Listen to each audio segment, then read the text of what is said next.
When Moses grew up and became a man, God told him that he had chosen him to do a very special job.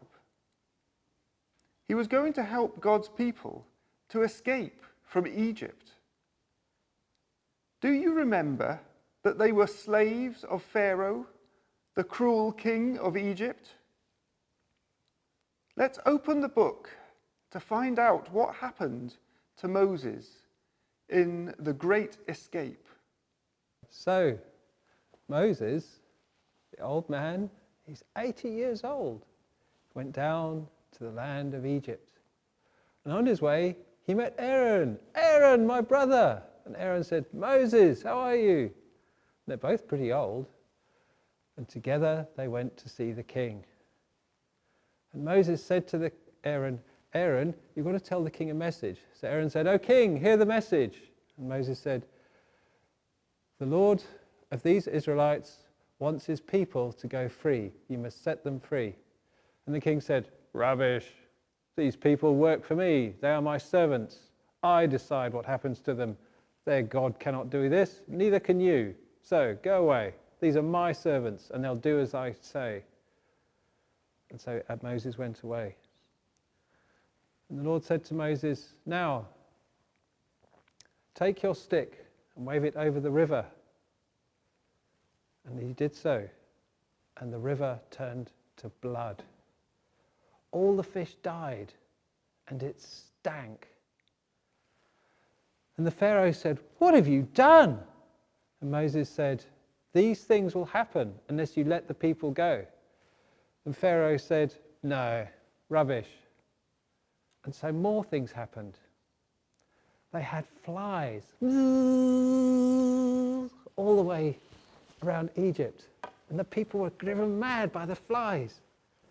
They had frogs hopping around Egypt, everywhere, in their beds, in their houses, in their kitchens, in their living rooms, on their sofas. Everywhere there were frogs. And the people, oh gosh, this is disgusting. But no, the Pharaoh wouldn't let the people go. So Moses said, it's going to carry on. And then there were lice. Everyone was scratching all over them. They had lice biting them. Ugh! And the people, Pharaoh said, no, they're not going to go. And then the people got boils on their skin, big, ugly sores. And everyone was, oh, they're sore. But do you know what? The Israelites didn't get sore. They didn't get frogs. They didn't get flies. They didn't get anything. They were fine. And the Egyptians are beginning to think, something's going on here. And then there were storms. And hail came flying down from the sky and smashed all the plants, and all the crops are flattened. And then there were a disease on their cattle. All their cattle started dying off. And then there were all these times, though, the Israelites were all right. And the Egyptians are beginning to think, this isn't good. And they started to say to the king, oh, king, this isn't good. Get rid of these people. And the king said, no, I'm not going to get rid of them. They're my servants. They're going to do as I say. And everyone's going, oh no, what are we going to do?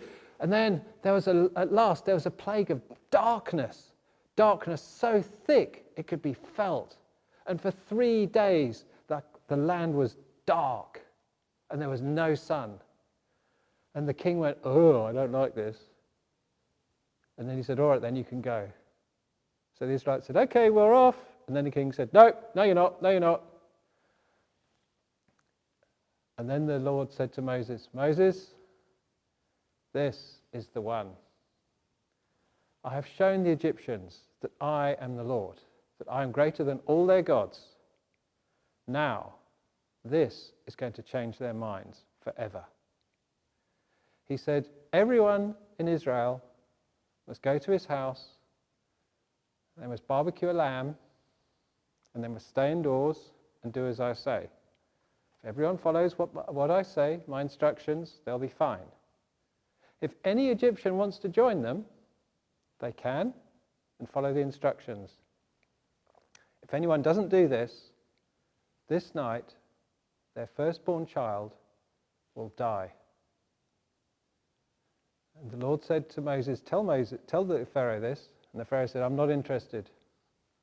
And that night a great cry went up from Egypt, as every household knew someone who died. And Pharaoh's own son died. And Pharaoh sent a message to Moses. He said, "Go, let me never see you again." And so the Israelites went.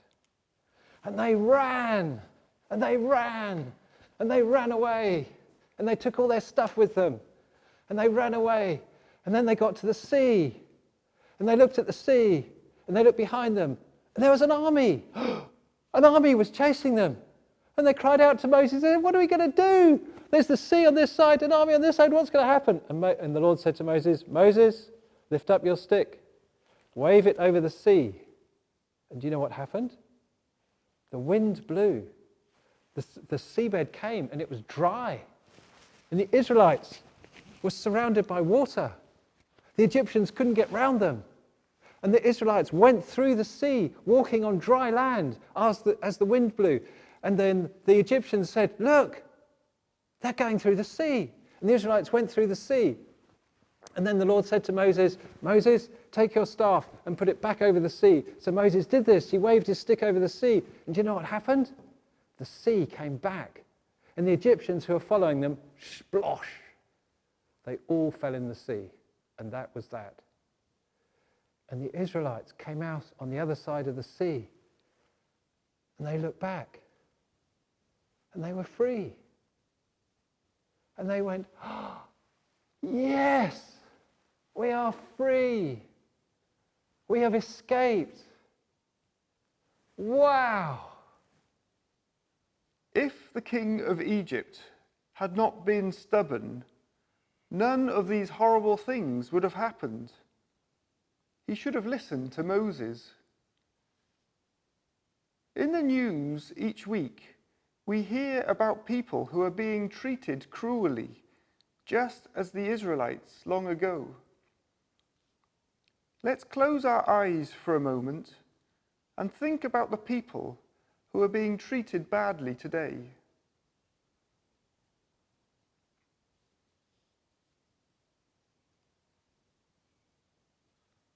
Now I'm going to say a prayer, and if you'd like to make it your prayer, say Amen at the end after me. Dear God, thank you that you care about everyone who is being treated unfairly in the world today. Please give wisdom and courage to the world's leaders to change things so that everybody can be treated fairly. Amen.